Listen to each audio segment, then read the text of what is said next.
Apparently, a small Parasaurolophus has fallen into the ocean by the edges of the island. He's trying to swim his way out, but he knows that's probably going to be a tough one. But he's not alone in this ocean. There's a big fierce predator the Moses spots the Parasaurolophus, goes underwater to deceive. The para is just laying there, and as the Moses goes to the top, strikes on the bottom. Finally, here we are back with our favorite Stegosaurus tribe. We have the mother of Little Green and the other Stegosaurus, like this orange one, and our favorite, we will name him Toxin. This is the same Stegosaurus we saw in the first episode, eating off branches. Also around on the near corner of the jungle, we have the Therizinosaurus. We will name him Claw for his very big claws. The Claw is nicely munching on some trees, not caring a bit, as he has grown very fond of the Stegosauruses after roaming with them, trying to find food. Also, that Therizinosaurus is the same one that fended off the Utah Raptor pack from a couple days ago.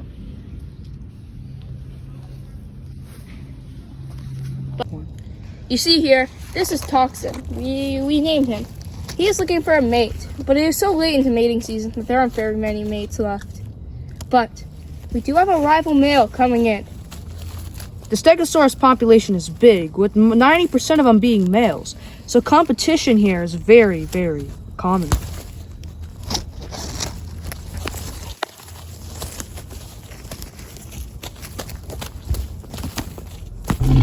They're actually fighting for a female. Watching the battle. The female is slowly watching, and will be with whoever wins. The female also seems to have lost many a battle. It looks to be Toxin is getting the upper hand. Soon enough, after one hit blow from Toxin, the Stego goes down. Toxin has officially secured himself a mate. And soon, the two pairs become mates for life. Now we come up with one of the many Triceratops herds here in the Isle. This herd seems to be very close. There seems to be a single male and a female and 4 children, or juveniles as scientifically put it. The female is currently giving birth to another Triceratops who just came out. This one's name is now we call Red. Red looks like his father. And, well, hopefully he is as strong as his father. His father has fought in many battles. Heck, he's fended off a T-Rex before. But we have a problem. During birth, the female seemed to have been going under a lot of stress, and turns out her heartbeat is going low. She might not make it out of this birth, but if she does, then, well, she's very strong. But fate comes forward her, and she makes her last breath and dies. The rest of the herd does not know what they're going to do with this loss. They just have to keep moving on. One animal sees this death as an opportunity for food. A small male baryonyx, out of his habitat because of the drought. But he sees there's one small, unaware Triceratops ready for, well, eating. But there is one very major downside. He has to go through the male Triceratops, who, well, is a very strong Triceratops, one of the strongest on the island. Soon the sun rises on the herd as the battle now begins. The baryonyx tries to go for a jump, but he's caught and he's hit. He's sent flying. Is it over for the berry? No. He stands his ground and he leaps onto the baby Triceratops. He jumps onto the baby Triceratops. It screams in pain. But it's not too late. As the father of this Triceratops always, he's ready. He is ready. He stabs the baryonyx with his two ginormous horns. But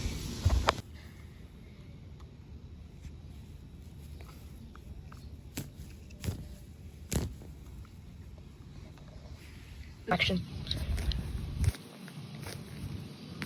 The baryonyx has fallen in combat. another victory in this Triceratops' name. Now the herd has now been defended and will now live peacefully on the isle, for who knows how long. But one of the juvenile Triceratops has had an accident of his own.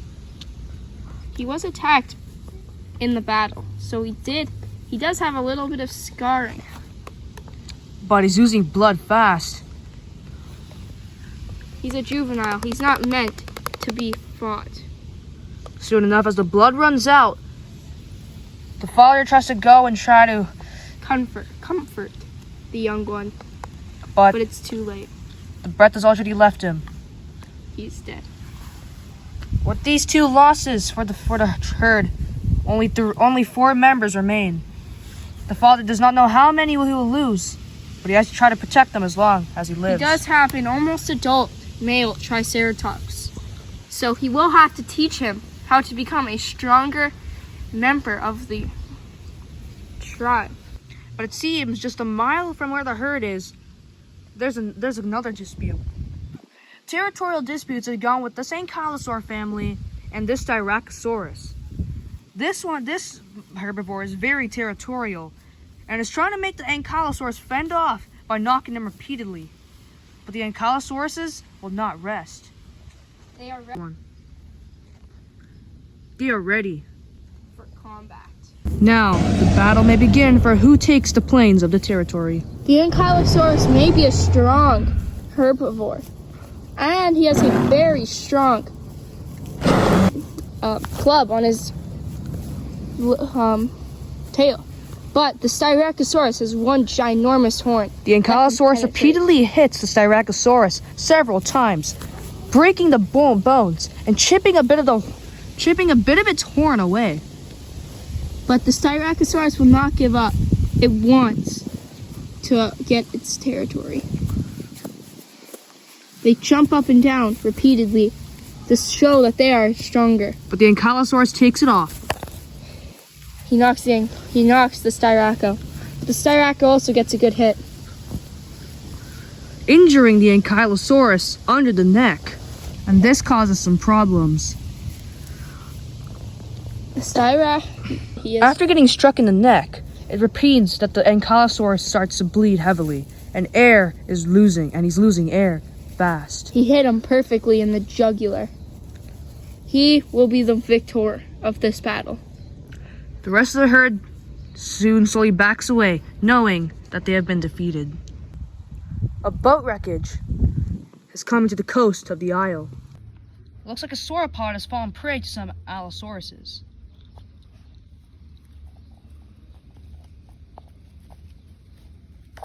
As they munch on, they realize that this could be a feast that they could save for several days.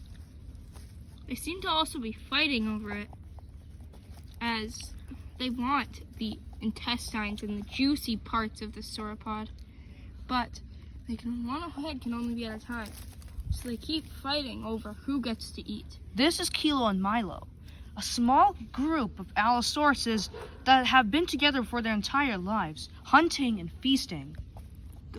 Mio it's now Mio's turn to eat the intestines and juicy parts of the carcass. These are actually mates, if you believe it or not. But they have one problem. These two have not been really getting on each other's side and have been over-hunting as a way to compete with each other.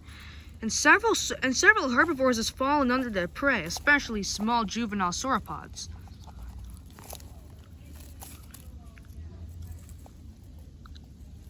Well, now, what do we have here? A small egg? Well, what dinosaurs could it be? It's Kilos. Kilos and Milos. Even though they two compete, they are still mates. They have a seen a small Allosaurus egg. It seems to be hatching any minute now. Kilo starts pushing away Milo, as Milo is the male. She wants the egg to see her and imprint on her. Because dinosaurs, the first thing they see, they imprint on. And, well, they want it to imprint on her. And soon, the baby Allosaurus has hatched.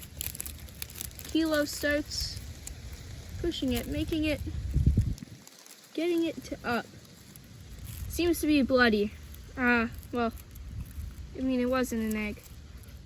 These are now parents, but they do need to watch out because an old friend here seems to be looking for a meal. Three Claw, not satisfied with what was left of the Apatosaurus, he wants fresh meat. These Allos won't stop, and they will defend their baby, even if it costs them their lives. But, you see, Three Claw is a very strong Megalosaurus. He's a very big one, and he's just overall one of the strongest animals on this island. But these Allosaurus family has a plan. They're pack hunters, so with coordination, they could take this big dino down. The battle now begins. Kilo goes in for the first attack. It bites its arm, And followed by Milo biting its neck. but Three Claw has a bigger plan on its sleeve. It bites Kilo's arm, hurting it, and it stomps on Milo's head. Soon enough, both of the Allosauruses are knocked unconscious. And now the baby just stands and watches, But- helplessly. This baby does have a plan. It digs down deeper into Soon enough, Three Claw is now just confused of what happened. It keeps searching for the tiny animal, but cannot find it. Keeps digging until all hope is lost and decides that it should leave. And by the time they wake up, it's already gone. But they know where their nest is. So soon enough, they cuddle next to the tiny Allosaurus, celebrating his first day At life. So a lot of you might be wondering where this wreckage came from. Well, this was from a cargo ship just 20 miles from the Isle. This is actually a big part of the lore of the series, so we'll update you on this. Now we enter an undiscovered area of the Isle, a part that not many dinosaurs venture into. Here on the Isle, usually a very large mix of dinosaurs are with each other. Usually, it's a very mixed group, such as we have some Parasaurolophuses here, and some Stegos and a sauropod here. But you also might be wondering, why? Why do no dinosaurs come out here? Well, because of one simple reason. A giant predator. A Dilophosaurus. We will name him Rex. Rex is one of a kind. His coloration is also his size. He's a big one. No one really knows how. Probably evolution got to him. But now, he was looking at this Parasaurolophus as his next meal. He gets the upper hand. With it, but he gets the upper hand.